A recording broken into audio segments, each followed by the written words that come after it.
World toilet day के मौके पर जिले महबूबाबाद के पालवा कुर्ती हल्के असेंबली के तहत वेलकट्टा गांव में मुकम्मल सफाई के लिए स्वच्छता रन का इनेकाद अमल में आया, जिसमें वजीर पंचायत राज देही तरक्यात ई दयाकर राव ने मेहमान खुसूसी की हैसियत से शिरकत की। इस मौके पर रियासती वजीर दयाकर राव ने कहा कि हर घर के लिए एक बैतुल खला बनाया जाना चाहिए। उन्होंने कहा कि तेलंगाना हुकूमत हर घर के लिए एक बैतुल खला की तामीर के लिए आवाम की हौसला अफजाई कर रही है। उन्होंने कहा कि रियासत तेलंगाना को खुले आम रफ़ाए हाजत से पाक मुल्क की नंबर 1 रियासत है।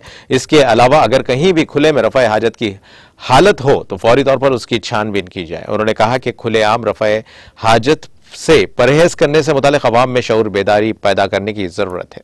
रियासती वजीर दयाकर राव ने ग्राम पंचायत और अवाम को मुबारकबाद दी जो खुलेआम रफ़े हाजत को रोकने के लिए सख्त मेहनत कर रहे हैं, और कहा कि वेलकट्टा गांव इस रियासत और मुल्क के लिए एक मिसाल बनना चाहिए। इस प्रोग्राम में वेलकट्टा गांव के सरपंच, MPTC और मुकामी अवामी नुमाइंदों और अवाम ने हिस्सा लिया।